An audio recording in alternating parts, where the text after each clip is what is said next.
Hi, everybody. I'm Maurice Lange. I live near Charlottesville, Virginia, and I work remotely for the Presentation Sisters U.S. unit as their Director of Justice and Peace. I've served in this position since late 2021.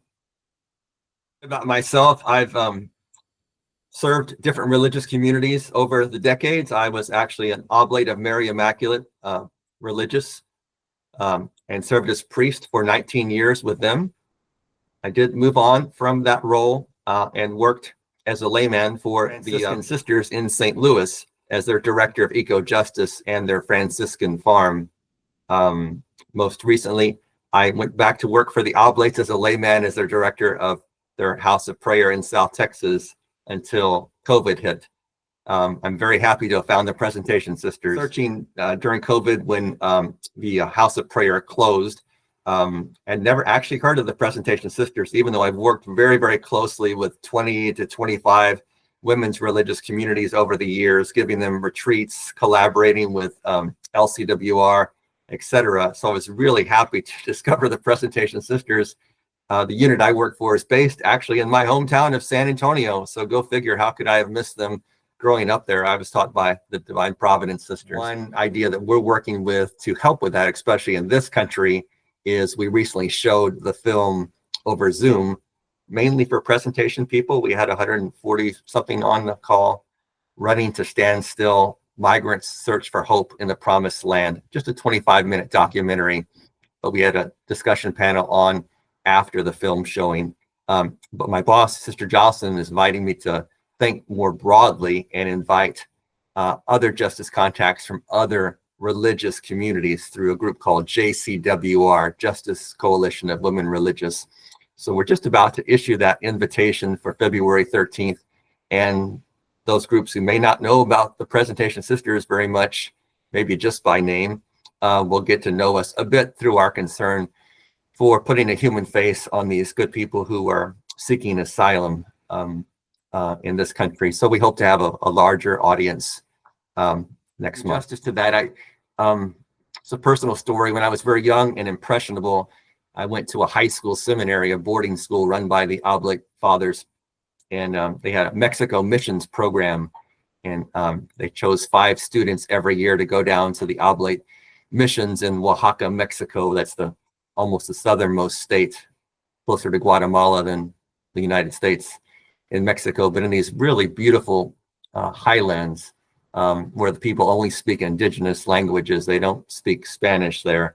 So my senior year, I was chosen to ride horseback 12 hours up into the mountains from the nearest town, and got to experience these very poor indigenous people in terms of material possessions, but they were very rich in their faith and in the beauty of the natural world that surrounded them and fed them directly.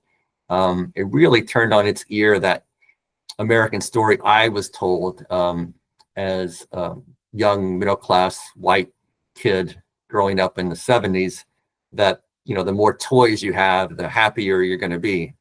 These people had next to nothing and yet seemed infinitely happier than I'll ever be.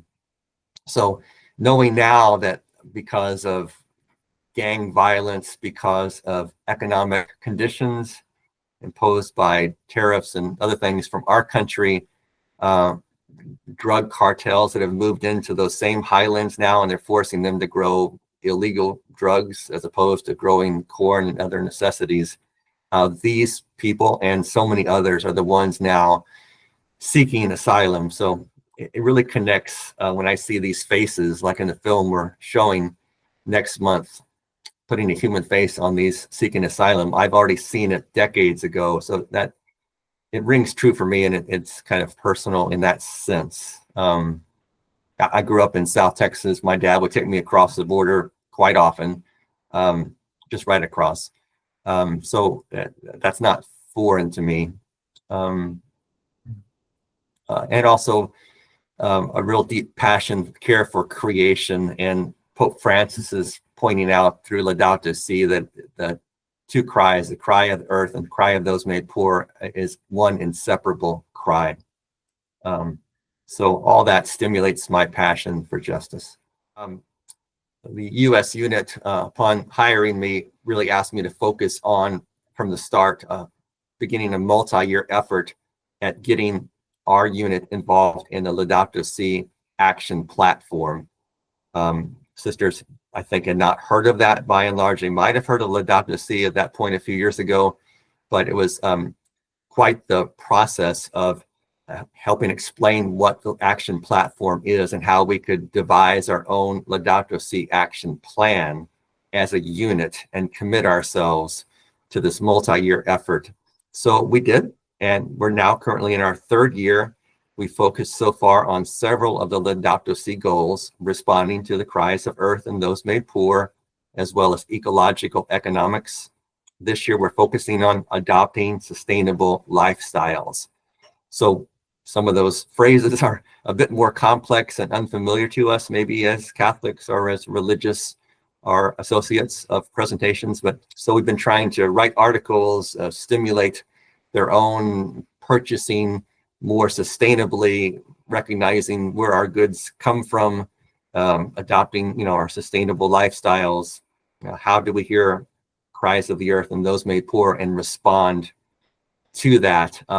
So that's been a real focus of my efforts, and I'm really proud that the sisters are up and going and continuing on and excited about their journey with the Laudato Si action plan. Also been asked by Despina from IPA to serve with other justice contacts in the United States around the Universal Periodic Review for the United Nations. Every 5 years, each country gets reviewed. So it's the United States' turn in 2025. So we're taking a crack at it, myself and several other justice contacts serving presentation units around this country, looking at various aspects, gender-based violence. Myself and Dave are looking at immigration, and Carrie is looking at indigenous issues and human trafficking, sorry. So really doing this deep dive into immigration at this time has been helpful to see the United States policies, and they're evolving as we speak with the inauguration of President Trump's second administration.